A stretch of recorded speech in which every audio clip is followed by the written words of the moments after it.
ಈ ಒಂದು ತಿಂಗಳು ಆದ ಬಳಿಕ ಎಲ್ಲರೂ ಜಾನಪದ ಹಾಡ್ಲಕತ್ರು, ಎಲ್ಲರೂ ವಾದಿಪದ ಹಾಡ್ಲಕತ್ರು, ಎಲ್ಲ ಶಿದ್ರಿಗೆ ಬೈಲಾಕತ್ರು. ಬೈಯುವಂತಾಗ ನೀವೆಲ್ಲ ಕೇಸ್ ಮಾಡ್ತೀನಂದವರು, ಜೈಲಿಗೆ ಹಾಕ್ತೀನಂದವರು, ಅದನ್ನ ನೀವ್ಯಾಕೆ ಕ್ರಮ ಕೈಗೊಳ್ಳಿಲ್ಲ? ಅದನ್ನ ನೀವ್ಯಾಕೆ ಯಾರನ್ನ ಕೇಸ್ ಮಾಡಿ ಜೈಲಿಗೆ ಯಾಕೆ ಹಾಕಲಿಲ್ಲ? ಯಾರನ್ನ ಹಾಕಿದ್ರಿ? ಮತ್ತೊಬ್ಬ ಪುಣ್ಯಾತ್ಮ ಒಂದು ವಿಡಿಯೋದಾಗ ಮಾಡ್ಯಾನ. ವಿಡಿಯೋದೊಳಗೆ ಏನು ಬಿಟ್ಟಾನಪ್ಪ ಅಂತ ಕೇಳಿದ್ರೆ, ಹೆಣ್ಣು ಮಕ್ಕಳನ್ನ ಡೊಳ್ಳಿನ ಪದ ಕರೆಸ್ತೀವಿ, ಹೆಂಗಿರ್ತಾರೋ ಹೆಂಗಿಲ್ಲೋ, ಮುಟ್ಟಾದ್ರೆ ಡೊಳ್ಳಿನ ಪದ ಹೆಣ್ಣು ಮಕ್ಕಳು 5 ದಿನ ಬಿಡಬೇಕು, ಮುಟ್ಟಾದ್ರೆ ಡೊಳ್ಳಿನ ಪದ ಹಾಡಬೇಡದು ಅಂತ ತಿಳ್ಕೊಂಡು ಜನರಿಗೆ ಸಂದೇಶನ ಕೊಡಾಕ್ತಾರೆ. ಯಾಕೆ ಕೊಡಾಕತ್ತಂದ್ರೆ ಹಾಲು ಮುತ್ತಕ್ಕೆ ಬೆಟ್ಟ ಬರ್ತದೆ, ಅದಕ್ಕೆ ಕೊಡ್ಲಾಕತ್ತೀನಿ ಅಂತ ಹೇಳಿದ್ರಿ. ನಿಮ್ಗೊಂದು ಮಾತು ಕೇಳ್ತೀನಿ ನಾನು, ನೀವು ಈ 2 ವರ್ಷದಿಂದ ನೀವು ಹೆಣ್ಣು ಮಕ್ಕಳ ಮ್ಯಾಲಾಗಿ ನಿಂತು ಮಾತಾಡಿ ಹಾಡಿ ಬಂದಿರಿ. ಒಂದೇ ಹೆಣ್ಣು ಮಕ್ಕಳಲ್ಲ 10 ಹೆಣ್ಣು ಮಕ್ಕಳ ಮ್ಯಾಲಾಗಿ ಮಾತಾಡಿ ಬಂದಿರಿ, ತಿರುಗಾಡಿ ಬಂದಿರಿ. 1 ತಿಂಗಳು ಕಟ್ಟಿರ್ಕತ್ತ ಬೋರ್ಡ್ ಜನ ಬಿಚ್ಚಲಾರ ಹಾಡಿ ಬಂದಿರಿ. ಮತ್ತು ನೀವು ಅಡ್ಡಾಡಿರಲ್ಲ ಹೆಣ್ಣು ಮಕ್ಕಳಿಗೆ ಮುಟ್ಟಿತ್ತೋ ನಿಲ್ಲೋ?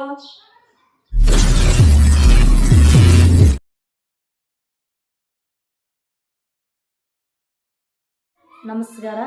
ಯಾವ ನನ್ನ ಆರಾಧ್ಯ ದೇವನಾಗಿರ್ತಕ್ಕಂಥ ಗುರುಗೌರಿ ಸೋಮಲಿಂಗ ಹಾಗೂ ಅಮೋಷಿದ್ದೇಶ್ವರನ ಪಾದಕ್ಕೂ ದೀರ್ಘದಂಡ ಪ್ರಣಾಮಗಳನ್ನು ಅರ್ಪಿಸಿ ಏನು ಹೇಳಲಕ್ಕ ಹೊರಟಿದ್ದೀನಪ್ಪ ಅಂತ ಕೇಳಿದ್ರೆ, ಎಲ್ಲರಿಗೂ ಒಂದು ವಿನಂತಿ ಅದ.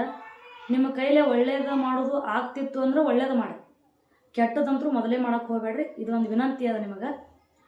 ವಿಷಯ ಏನಪ್ಪ ಅಂತಂದ್ರೆ, ಇತ್ತೀಚಿನ ದಿನಮಾನಗಳಲ್ಲಿ ಡೊಳ್ಳಿನ ಒಂದು ಕಲಾವಿದರೊಳಗೆ ಏನೇನು ನಡೆದಾವ ಅನ್ನೋದು ನಿಮಗೆ ಈಗಾಗಲೇ ಎಲ್ಲರಿಗೂ ಗೊತ್ತಿರ್ತಕ್ಕಂಥ ವಿಷಯ ಅದ.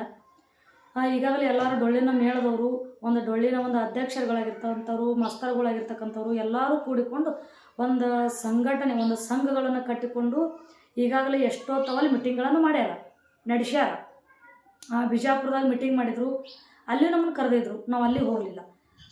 ಮತ್ತು ಆದಮೇಲೆ ತೊರ್ವಿಗೆ ಮೀಟಿಂಗ್ ಮಾಡಿದರು.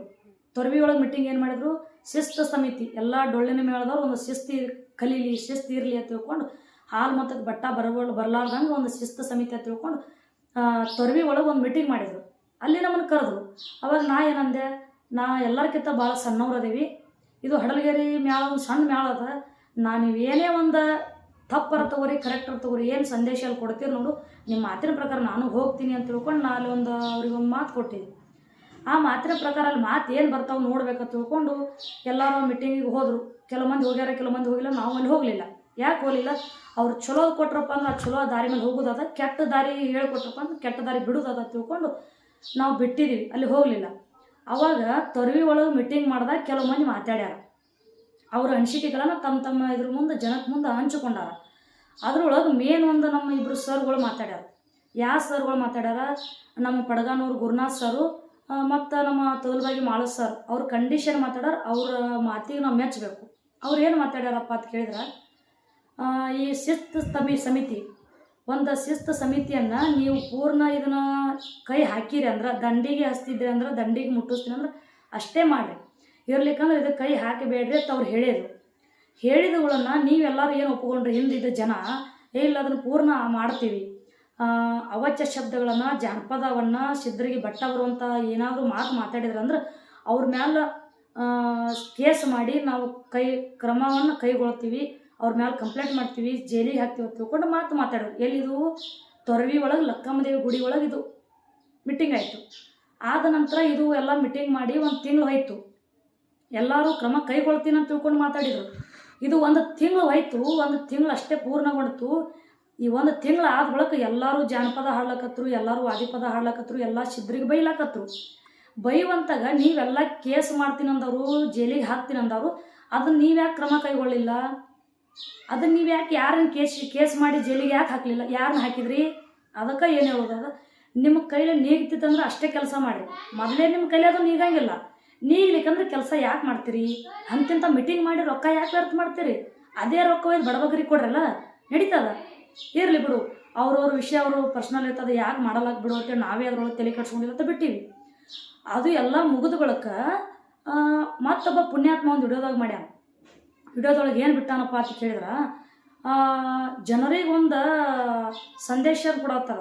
ಏನು ಕೊಡ್ಲಕತ್ತಾರ ಜನರಿಗೆ? ಕೇಳುವಂಥ ಪ್ರೇಕ್ಷಕರಿಗೆ, ಹೆಣ್ಣು ಮಕ್ಕಳನ್ನ ಡೊಳ್ಳಿನ ಪದ ಕರೆಸ್ತೀವಿ, ಹೆಂಗಿರ್ತಾರೋ ಹೆಂಗಿಲ್ಲೋ, ಮುಟ್ಟಾದ್ರೆ ಡೊಳ್ಳಿನ ಪದ ಹೆಣ್ಣು ಮಕ್ಕಳು 5 ದಿನ ಬಿಡಬೇಕು, ಮುಟ್ಟಾದ್ರೆ ಡೊಳ್ಳಿನ ಪದ ಹಾಡಬೇಡದು ಅಂತ ತಿಳ್ಕೊಂಡು ಜನರಿಗೆ ಸಂದೇಶನ ಕೊಡಾಕ್ತಾರೆ. ಯಾಕೆ ಕೊಡಾಕತ್ತಂದ್ರೆ ಹಾಲು ಮುತ್ತಕ್ಕೆ ಬೆಟ್ಟ ಬರ್ತದೆ, ಅದಕ್ಕೆ ಕೊಡ್ಲಾಕತ್ತೀನಿ ಅಂತ ಹೇಳಿದ್ರಿ ಅವರು.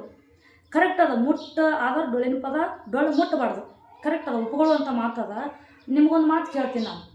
ನೀವು ಈ 2 ವರ್ಷದಿಂದ ನೀವು ಹೆಣ್ಣು ಮಕ್ಕಳ ಮ್ಯಾಲಾಗಿ ನಿಂತು ಮಾತಾಡಿ ಹಾಡಿ ಬಂದಿರಿ. ಒಂದೇ ಹೆಣ್ಣು ಮಕ್ಕಳು 10 ಹೆಣ್ಣು ಮಕ್ಕಳ ಮ್ಯಾಲಾಗಿ ಮಾತಾಡಿ ಬಂದಿರಿ, ತಿರುಗಾಡಿ ಬಂದಿರಿ.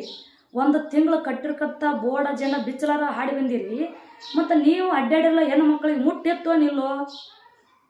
ನೀವು ಮುಟ್ಟಿನೊಳಗೆ ಹುಟ್ಟಿ ಬಂದಿರಿ. ನೀವು ಮಾತಾಡ್ಬೇಕಾದ್ರೆ ನಿಮಗೆ ಏನು ಪ್ರಜ್ಞೆ ಅದತ್ತು ಮಾತಾಡ್ತಿರೋ ಇಲ್ಲತ್ತು ಮಾತಾಡ್ತಿರೋ? ಹೆಣ್ಣು ಮಕ್ಕಳ ಮ್ಯಾಲ ಮಾತಾಡಿ ಬಂದಿರಿ, ಅವ್ರಿಗೆ ಮುಟ್ಟಿತ್ತಿದ್ದಿಲ್ಲೇನು?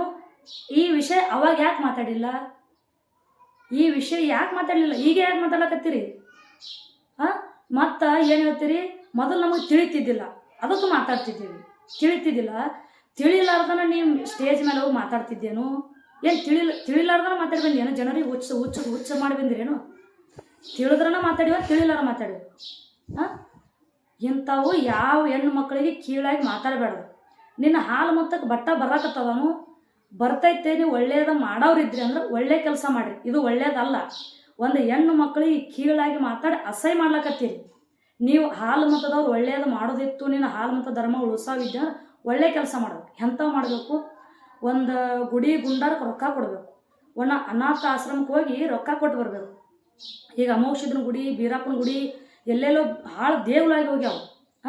ಒಬ್ಬರು ಕಲಾವಂತರಿಗೆ ತಿನ್ನಕ್ಕೆ ಕೂಳೇ ಇಲ್ಲ, ಅಂತಿಂಥ ಪರಿಸ್ಥಿತಿ ಅದಾವೆ. ಅವರು ಆರ್ಥಿಕ ಜೀವನ ನಡೆಸೋ ಸಲುವಾಗಿ ಎಷ್ಟೋ ಮಂದಿ ಡೊಳ್ಳಿನ ಪದ ಹಾಡ್ಲಕತ್ತಾರ. ನೀನು ಹಾಲು ಮತ್ತು ನೀ ಧರ್ಮ ಉಳಿಸೋರಿದ್ರಿ ಅಂದ್ರೆ ಅಮೋಷಿದನ ಗುಡಿ ಬೇದು ಅಂಥವು ಕಟ್ರಲ್ಲ, ಬೀರಪ್ಪನ ಗುಡಿ ಕಟ್ರಲ್ಲ, ಅನಾಥ ಆಶ್ರಮಕ್ಕೆ ಕೊಡ್ರಿ. ಬಡವಗ್ಗರ ಒಟ್ಟಿ ಭಿಕ್ಷೆ ಬೇಡ ತಿಂತಿರ್ತಾರೆ, ಅಂಥವ್ರಿಗೆ 10,000 ಕೊಡ್ರಿ. ನಿನ್ನ ಹಾಲು ಮತ್ತು ಧರ್ಮ ಮಾಡೋ ಒಳ್ಳೆ ಕೆಲಸ ಮಾಡಿ.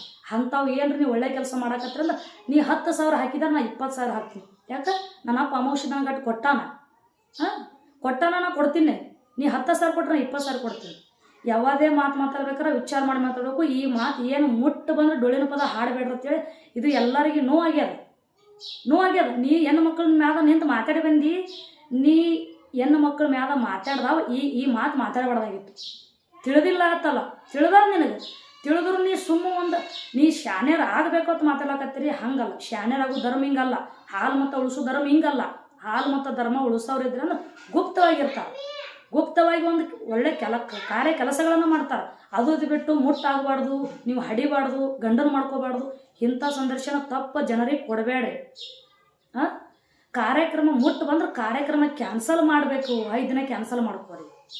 1 ತಿಂಗಳ ಕಾರ್ಯಕ್ರಮ ಬುಕ್ಕಿಂಗ್ ಅದಾವೆ, 2 ತಿಂಗಳ ಕಾರ್ಯಕ್ರಮ ಬುಕ್ಕಿಂಗ್ ಅದಾವೆ. ಬುಕ್ಕಿಂಗ್ ಇದು ಕಾರ್ಯಕ್ರಮ ಅವ್ರಿಗೆ ಏನು ಹೇಳಿ ಕ್ಯಾನ್ಸಲ್ ಮಾಡಬೇಕು? ದಿನ 1 ಊರು ಕಾರ್ಯಕ್ರಮ ಹೋಗ್ತೀವಿ ಅಂದ್ರೆ ದಿನ 1 ಊರಿಗೆ ನಾವು ಮುಟ್ಟಾಗ್ಯದ ತಿಳ್ಕೊತ ಅಡ್ಯಾಡೋದಿರ್ತದನ? ಏನು ಹೆಣ್ಣು ಮಕ್ಕಳು ಮರದ ಅಂದ್ರೋ ಇಲ್ಲಂದ್ರು ಅದೆಲ್ಲ ಮರದಿ ಎಲ್ಲರಿಗೂ ಹೇಳಿ ಕ್ಯಾನ್ಸಲ್ ಮಾಡ್ಬೇಕಂತ. ಹೀಗೆ ಒಂದು ಘಟನೆ ಆಯ್ತು ನಂದೇ. ನಮ್ಮ ಮ್ಯಾಳದ್ದು ನಮ್ಮ ಮನೆ ಒಂದು ಪರಿಸ್ಥಿತಿ ಸಲುವಾಗಿ ನಾವು ಒಬ್ಬರ ಜೋಡಿ ಕಾರ್ಯಕ್ರಮ ಬಿಟ್ಟಿದ್ದೆ.